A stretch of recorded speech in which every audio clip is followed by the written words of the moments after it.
Hi friends, இப்போ நம்ம சிறகடிக்க ஆசை பார்க்க போகிற சிறகடிக்க ஆசையில் இவங்க வந்துட்டு தூங்கிட்டே இருக்கானே, இவன் எப்போ தொழில் அதிபர் ஆகிறது, எனக்கு எப்போ வந்துட்டு அமௌண்ட் 27 லட்சத்தை கொடுக்குறதுன்னு சொல்லிட்டு முத்து என்ன பண்ணாப்புலன்னா தண்ணி கொண்டு வந்து ஊற்றிட்டாரு. ஊற்றினோடனே அறிவில்லையான்னு சொல்லி கேட்குறாங்க. என்ன அறிவில்லையா, ஏன் இப்படி பண்ணுறீங்க? ஆமாம், இப்படி தூங்குற உங்கள் புருஷனை வச்சுட்டு எப்படி நீங்கள் முன்னேறுவீங்க? நாங்கள் முன்னேறலைன்னா உங்களுக்கு என்ன, 27 லட்சம் என் கைக்கு வரணும், வந்ததுக்கப்புறம் நீங்கள் எப்படி வேணால் பண்ணுங்கன்னு சொல்லிட்டாரு. ஐயோ, இருக்கிற கோவத்துக்கு அந்த கடையை விற்று மொத்தமாக உனக்கு அமௌண்ட்டை செட்டில் பண்ணணும் அப்படின்னு கோவம் வருது. இருந்தாலும் அப்பெல்லாம் ட்ரை பண்ணாதீங்க. ட்ரை பண்ணிங்கன்னா சோத்துக்கு சிங்கி தான் அடிக்கணும் அப்படிங்கிற மாதிரி இருந்தது.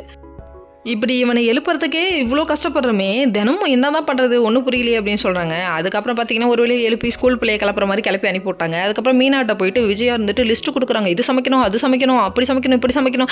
ஊருக்கிட்ட லிஸ்ட்டு கொடுக்குறீ, அந்த பொண்ணு என்ன வேலை தான் செய்யும்? அந்த பொண்ணு ஒரு பிஸ்னஸ் பண்ணுது, அது ஞாபகம் இருக்கா? அது எப்படி ஞாபகம் இருக்கும்? இல்லாத வீட்டிலேருந்து வந்த பொண்ணுன்னா இப்படி தான் நடத்தணுங்கிற எண்ணம் வந்து நிறைய பேருக்கு இருக்கா. அப்படியே இப்படிலாம் பேசுகிற மாமியாரை பார்க்கும்போது அந்த தலையை உடச்சி அடுப்பில் வைக்கணும் போல இருக்குது.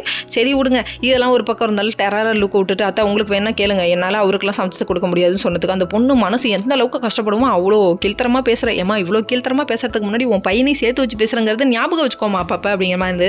சரின்னு சொல்லிட்டு இன்னொரு பக்கம் என்ன பண்ண முடியும், ஃப்ரிட்ஜ் ஓரமாக நின்று அழுதுட்டு இருக்காங்க. அழுதுட்டு அப்புறம் சரின்னு நார்மல் ஆகிட்டாங்க. இன்னொரு பக்கம் பார்த்தீங்கன்னா அதாவது இது பிரச்சனையை கிளப்புங்கிறதுக்கோசமே அந்த ஏசியை வந்து ஸ்ருதியோட அம்மா வந்து அனுப்பிவிட்றாங்க. அனுப்பிவிட்டோடனே இதை பார்த்தோன்னே முத்து இருந்துட்டு போங்கன்னு சொல்லிட்டு ரிட்டன் அனுப்பிவிட்டாரு.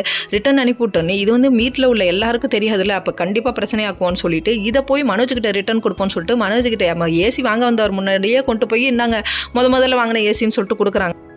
யாரு கேரளத்து பையங்களி, இதனால ஒரு பிஸ்னஸ் பாதிக்கப்பட்டுச்சு அப்படிங்கிற மாதிரி. அச்சச்சோ போச்சா அப்படிங்கிற மாதிரி இருக்கு. ஓகே.